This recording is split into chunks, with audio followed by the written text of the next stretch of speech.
Capítulo 7. Aprenda a ver.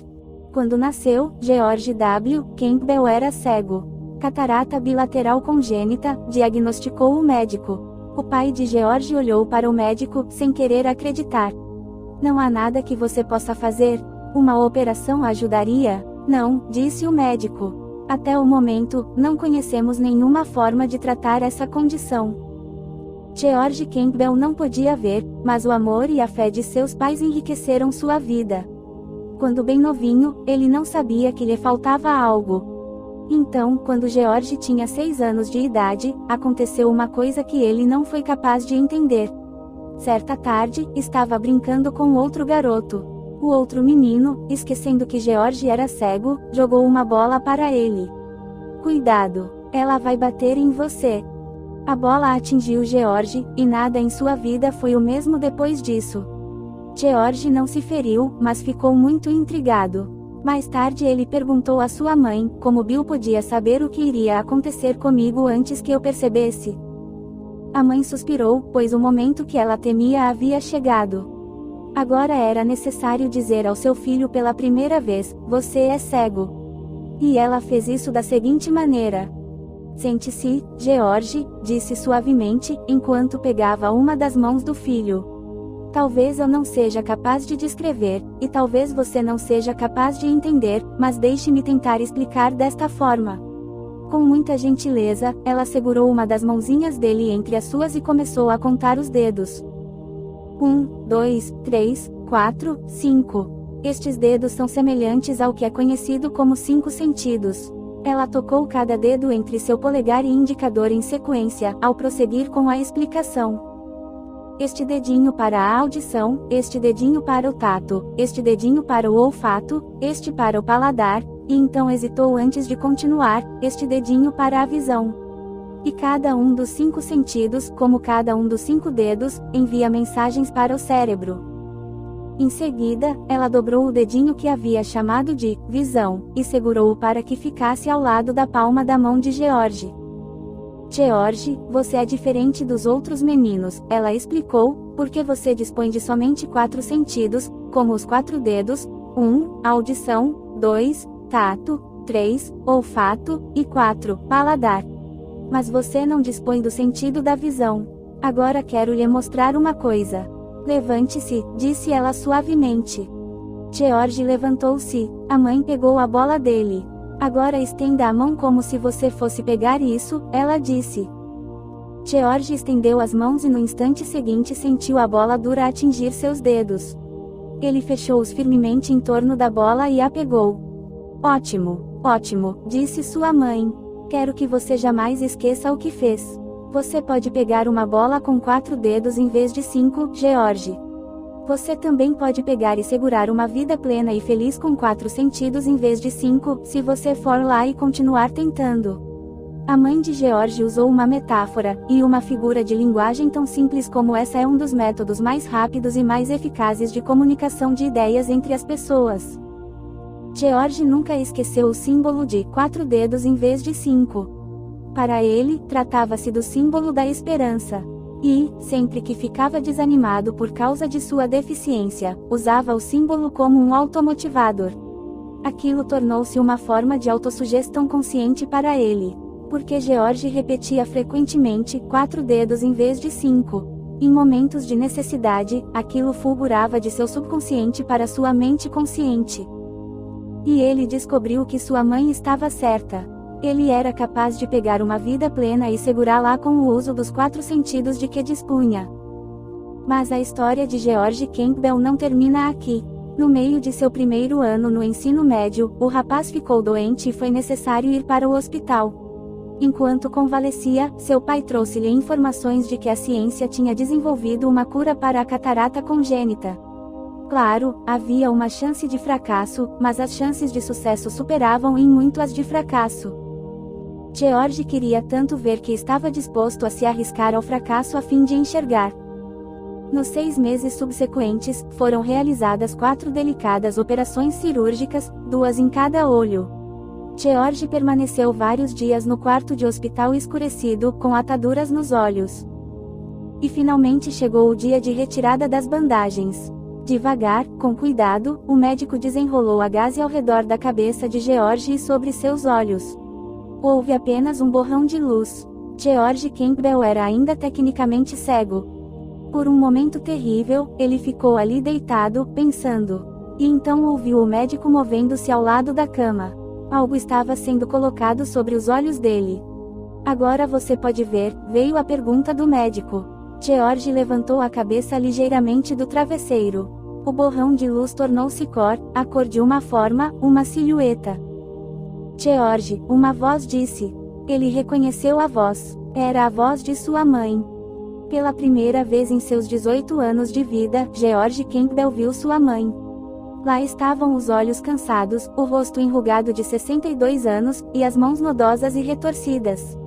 Mas para George ela era a mais linda. Para ele, ela era um anjo. Os anos de labuta e paciência, os anos de ensino e planejamento, os anos sendo os olhos dele, o amor e carinho, foi isso que George viu. Ele guardou para sempre sua primeira imagem visual como um tesouro, a visão de sua mãe. E, como você verá, ele aprendeu a apreciar o sentido da visão desde a primeira experiência. Nenhum de nós pode entender, disse ele, o milagre da visão, a menos que tenhamos que ficar sem ela. Ver é um processo que se aprende. Mas George também aprendeu algo muito útil para qualquer pessoa interessada no estudo de AMP. Ele nunca esqueceu o dia em que viu sua mãe no quarto do hospital de pé diante dele e não soube quem ela era, ou sequer o que ela era, até ouvi-la falar. O que vemos, George ressaltou, é sempre uma interpretação da mente. Temos que treinar a mente para interpretar o que vemos. Essa observação é apoiada pela ciência. A maior parte da visão não é feita pelos olhos em absoluto, diz o Dr. Samuel Henschel ao descrever o processo mental da visão. Os olhos atuam como mãos que chegam, lá fora, pegam coisas, sem sentido e trazem-nas para o cérebro. Ele então transfere as coisas para a memória. Só quando o interpreta em termos de ação comparativa nós realmente vemos alguma coisa.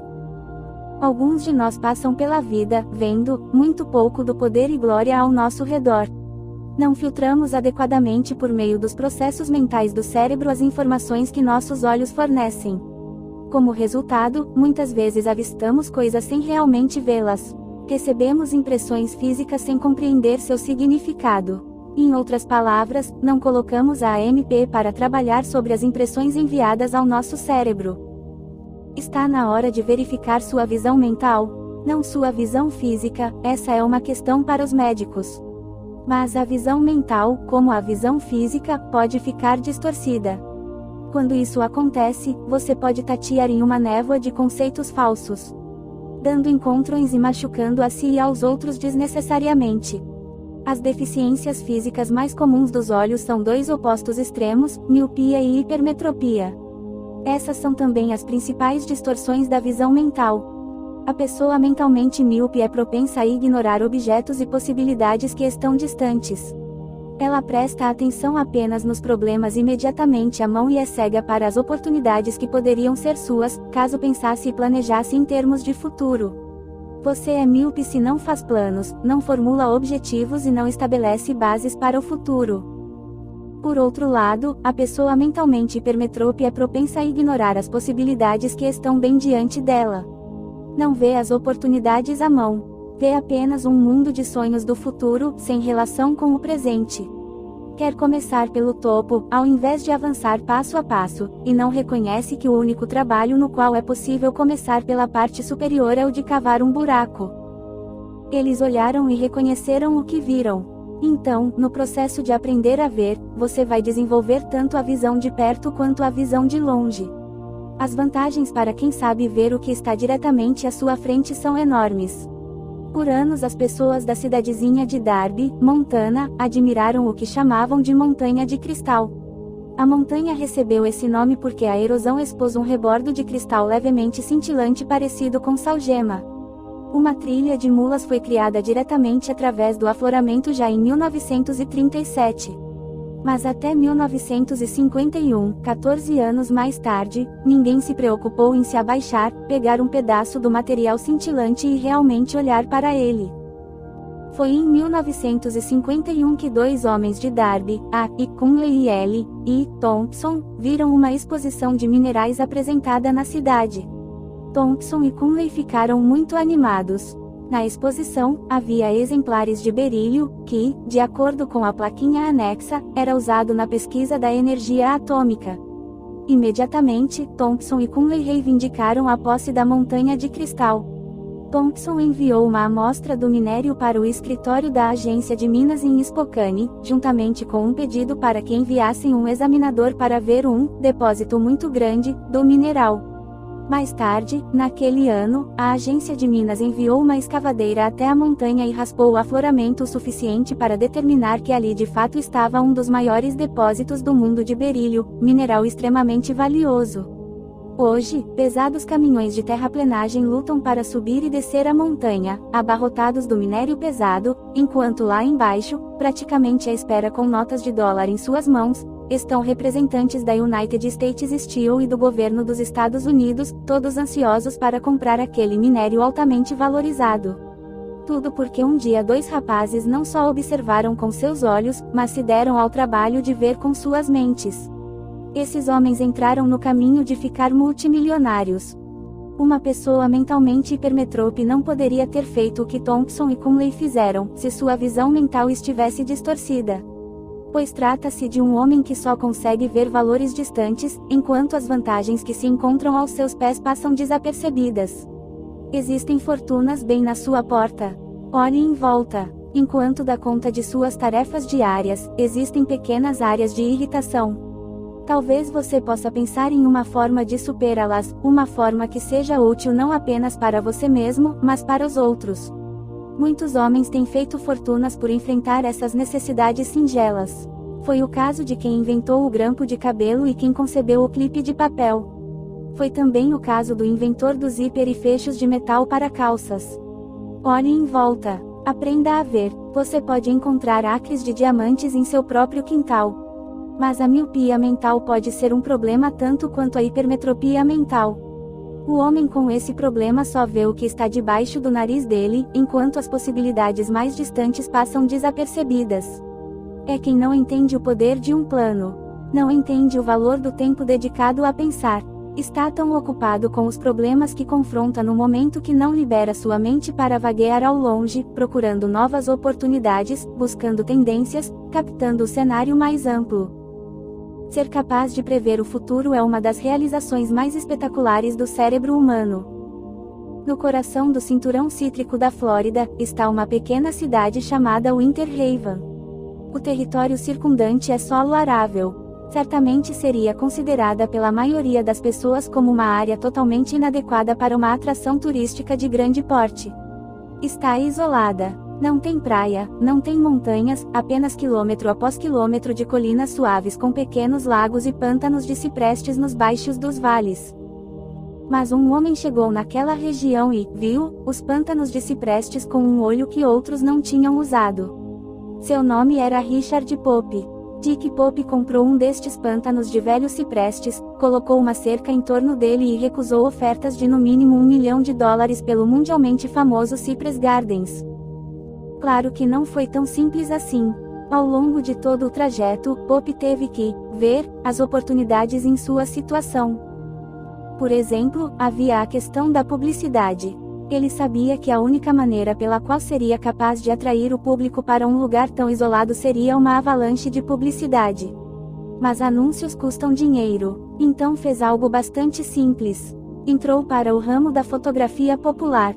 Montou uma loja de artigos para fotografia em Cypress Gardens, onde vendia filmes para seus visitantes e depois ensinava-os a tirar fotos espetaculares do local. Contratou esquiadores aquáticos qualificados. Colocou-os a fazer performances intrincadas, enquanto anunciava ao público por alto-falante exatamente qual configuração de câmera devia se usar para capturar a ação. E então, quando aqueles viajantes voltavam para casa, claro que as melhores fotos da viagem eram sempre de Cypress Gardens. Eles davam a Dick Pope o melhor tipo de publicidade que existe, recomendações boca a boca, com fotos. Esse é o tipo de visão criativa que todos nós devemos desenvolver. Precisamos aprender a olhar para o nosso mundo com outros olhos, ver as oportunidades que se encontram por tudo à nossa volta, mas simultaneamente olhar para o futuro e as chances que estão lá. Ver é uma habilidade que se aprende, mas, como qualquer habilidade, deve ser exercitada. Veja as habilidades, as capacidades e o ponto de vista de outra pessoa. Podemos pensar que reconhecemos nossos próprios talentos, todavia, podemos ser cegos a respeito disso. Vamos ilustrar como exemplo uma professora que precisava ter verificado sua visão mental. Ela era míope e hipermetrópe. Por isso, não conseguia ver potencial, nem presentes, nem futuras, nas habilidades e capacidades de seus alunos, tampouco os pontos de vista deles. Todo mundo, os grandes e os quase grandes, tem que começar de algum ponto. Não se nasce brilhante e bem-sucedido. O fato é que alguns dos nossos maiores homens foram ocasionalmente considerados bastante estúpidos durante suas vidas. Sua escalada para o sucesso não começou até eles adotarem uma atitude mental positiva e aprenderem a compreender suas capacidades e vislumbrar metas definidas. Mas havia um jovem em particular cujos professores consideravam uma besta estúpida e inepta. O jovem ficava sentado desenhando em sua lousa. Olhava em volta e ouvia todos os outros. Fazia perguntas impossíveis, mas se recusava a revelar o que sabia, mesmo sob a ameaça de punição. As crianças o chamavam de burro, e ele geralmente ficava entre os últimos da sua classe. Esse menino era Thomas Alva Edison. Você ficará inspirado ao ler a história da vida de Thomas Edison. Ele frequentou a escola primária por um período total de menos de 3 meses. A professora e os colegas disseram que ele era estúpido. Todavia, se tornou um homem instruído após um incidente em sua vida incitá-lo a virar seu talismã de AMN para AMP. Tornou-se uma pessoa talentosa. Tornou-se um grande inventor. Qual foi o incidente? O que aconteceu com Edison para que mudasse toda a sua atitude? Ele contou para sua mãe que tinha ouvido a professora dizer ao inspetor da escola que ele era confuso, e não valia a pena mantê-lo no colégio por mais tempo. A sua mãe então marchou para a escola com ele e disse em alto e bom som que o filho, Thomas Alva Edison, tinha mais cérebro do que a professora ou o inspetor. Edison considerava sua mãe a defensora mais entusiasta que um menino já teve. E daquele dia em diante foi um garoto transformado. Disse, ela lançou sobre mim uma influência que perdurou por toda a vida. Nunca poderei perder os bons efeitos de sua educação inicial. Minha mãe era sempre gentil, sempre solidária, e nunca me levou a mal ou me julgou mal. A crença da mãe nele fez com que Edison se visse sob uma luz completamente diferente. Isso fez com que virasse seu talismã para a MP e adotasse uma atitude mental positiva em relação a estudar e aprender. Essa atitude o ensinou a ver as coisas com um insight mental mais profundo, o qual lhe permitiu compreender e desenvolver as invenções que beneficiaram a humanidade. Talvez a professora não tenha visto porque não estava realmente interessada em ajudar o menino. Sua mãe estava. Você tem uma tendência para ver o que quer ver. Ouvir não implica necessariamente atenção ou aplicação. Escutar sim. Ao longo de atitude mental positiva, insistimos para que você escute a mensagem. Isso significa ver como é possível relacionar e assimilar o princípio em sua vida. Talvez você queira ver como pode relacionar o princípio da seguinte experiência em sua vida. O Dr. Roy Plunkett, um químico da DuPont, fez um experimento. E falhou. Quando abriu o tubo de ensaio após a experiência, observou que aparentemente não continha nada. Ficou curioso. Perguntou-se, por quê? Não jogou o tubo fora como outros poderiam ter feito em circunstâncias semelhantes. Em vez disso, pesou o tubo. E, para sua surpresa, estava pesando mais que um tubo daquele tipo. Então Plunkett perguntou-se de novo, por quê? Em busca de resposta para suas perguntas, descobriu o maravilhoso plástico transparente politetrafluoretileno, comumente conhecido como Teflon. Durante a Guerra da Coreia, o governo dos Estados Unidos absorveu toda a produção da DuPont. Quando houver algo que não entenda, pergunte-se, por quê? Olhe mais de perto. Você pode fazer uma grande descoberta. Faça perguntas para si mesmo. Fazer perguntas a si mesmo ou aos outros sobre coisas que o intrigam pode recompensá-lo ricamente. Esse exato procedimento levou a uma das maiores descobertas científicas do mundo. Um jovem inglês, de férias na fazenda de sua avó, estava relaxando, deitado de barriga para cima debaixo de uma macieira, dedicando o tempo a pensar. Uma maçã caiu no chão. O jovem era um estudante de matemática avançada. Por que a maçã cai no chão? Ele perguntou a si mesmo. A terra atrai a maçã? A maçã atrai a terra? Uma atrai a outra? Qual é o princípio universal envolvido? Isaac Newton usou seu poder de pensar e fez uma descoberta. Ver mentalmente é pensar. Ele encontrou as respostas que procurava. A terra e a maçã atraíam uma a outra, e a lei da atração das massas aplica-se a todo o universo. Newton descobriu a lei da gravidade porque era observador e buscou respostas para o que observou. Outro homem, por exercer seus poderes de observação e agir de acordo com o que percebeu, encontrou felicidade e grande riqueza. Newton fez perguntas a si mesmo. O outro homem buscou aconselhamento especializado. Ele ficou rico porque aceitou conselhos. Em Toba, Japão, no ano de 1869, quando tinha apenas 11 anos de idade, Kokishi Mikimoto assumiu o negócio do pai como fabricante de macarrão da aldeia. O pai tinha desenvolvido uma doença que o impedia de trabalhar. O jovem amparou seus 6 irmãos, 3 irmãs e seus pais. Além de preparar o macarrão diariamente, o jovem Mikimoto tinha que vendê-lo. Ele revelou-se um bom vendedor. Mikimoto anteriormente tinha sido tutorado por um samurai que ensinou. A exemplificação da verdadeira fé consiste em atos de bondade e amor para com o próximo, não meras orações formais proferidas mecanicamente. E, com esta filosofia básica de ações positivas com a MP, tornou-se um doador. Ele desenvolveu o hábito de converter ideias em realidade. Com 20 anos de idade, Mikimoto apaixonou-se pela filha de um samurai. O rapaz sabia que o futuro sogro não abençoaria o casamento da filha com um fabricante de macarrão. Portanto, ficou motivado a harmonizar este poder conhecido. Mudou de ocupação e se tornou comerciante de pérolas. Como muita gente que alcança o sucesso em qualquer parte do mundo, continuou à procura de conhecimento específico que o ajudasse em sua nova atividade. Como os grandes industriais do nosso tempo, buscou ajuda em uma universidade. O professor Yoshikishi Mizukuri lhe falou de uma teoria sobre uma das leis da natureza que nunca fora comprovada. O professor disse: uma pérola é formada em uma ostra quando um objeto estranho, como um grão de areia, fica preso nela. Se o objeto estranho não a mata, a natureza cobre o objeto com a mesma secreção que forma a madrepérola no forro da concha de ostra. Mikimoto ficou eletrizado. Mal podia esperar para obter a resposta da pergunta que fizera a si mesmo: será que posso criar pérolas implantando deliberadamente um corpúsculo estranho na ostra e deixando a natureza seguir seu curso? Ele converteu uma teoria em ação positiva quando aprendeu a ver. Mikimoto aprendera a ver com aquele professor universitário. E então usou o poder da imaginação. Empenhou-se em pensamento criativo. Usou raciocínio dedutivo. Concluiu que, se todas as pérolas eram formadas apenas quando um objeto estranho introduzia-se na ostra, ele poderia desenvolver pérolas usando as leis da natureza. Poderia implantar objetos estranhos em ostras e forçá-las a produzir pérolas. Ele aprendeu a observar e agir e se tornou um homem de sucesso. Um estudo da vida de Mikimoto indica que ele empregou todos os 17 princípios do sucesso. Pois conhecimento não torna você bem-sucedido, mas a aplicação do conhecimento sim.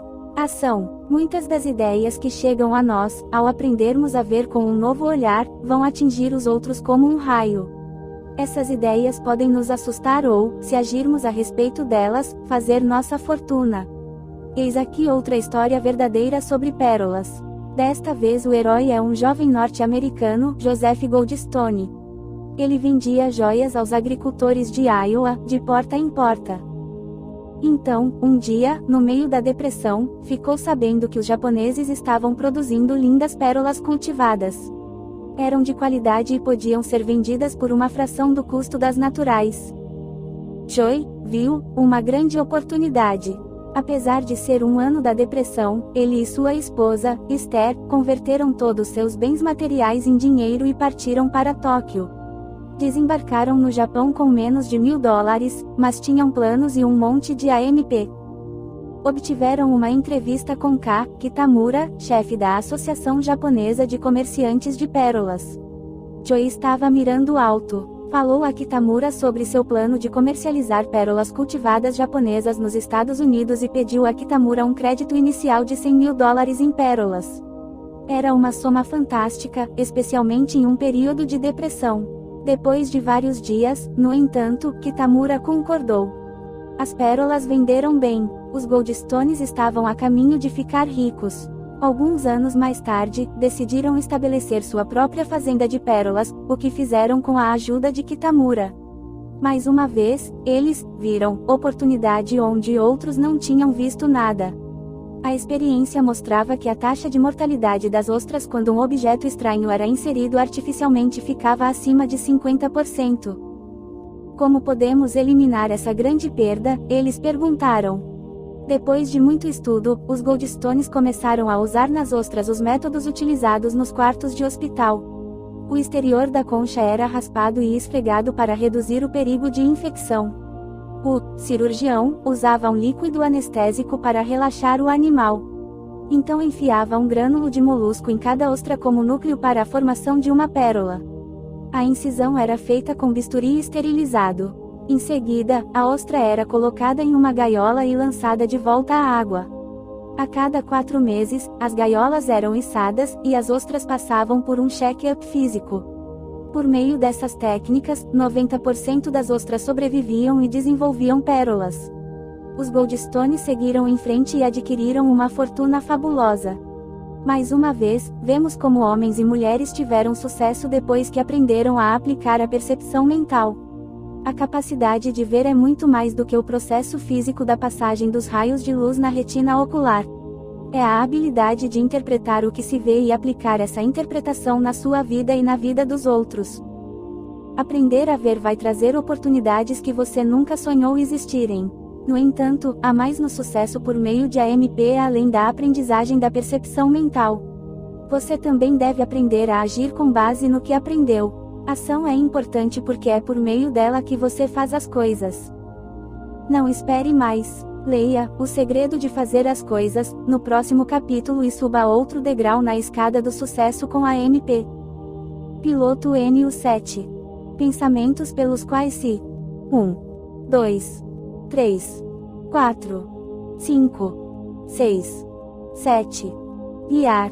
Aprenda a ver. Ver é um processo que se aprende. 9/10 da visão ocorrem no cérebro.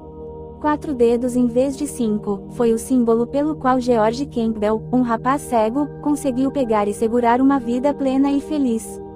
Como você pode usar esse símbolo?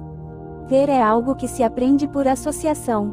A primeira visão de George Campbell de sua mãe adquiriu significado para ele somente quando reconheceu a voz dela. Está na hora de verificar sua visão mental. Quando ela está distorcida, você pode tatear em uma névoa de conceitos falsos, dando encontrões e machucando a si e aos outros desnecessariamente. Sua visão mental se torna mais clara ano após ano. Dê uma boa olhada, e reconheça o que você vê. Pode haver acres de diamantes em seu próprio quintal. Não seja míope, olhe para o futuro. Cypress Gardens tornou-se uma realidade porque Richard Pope viu o local com um objetivo futuro definido. Veja habilidades, capacidades e ponto de vista da outra pessoa. Você pode estar ignorando um gênio. A história de Thomas Edison é um bom exemplo. 8, 9, 10. Você vê como pode relacionar e assimilar os princípios da atitude mental positiva em sua vida. Aprenda com a natureza. Como? Faça algumas perguntas a si mesmo, como Isaac Newton. Se você não sabe as respostas, obtenha conselhos de especialistas. Converta o que você vê em realidade por meio da ação. Mikimoto converteu uma teoria em uma fortuna em pérolas. Goldstone reconheceu, relacionou e aplicou os princípios e métodos usados em hospitais para salvar vidas humanas como cabíveis para salvar a vida das ostras na produção de pérolas cultivadas. Abra sua mente. E aprenda a ver.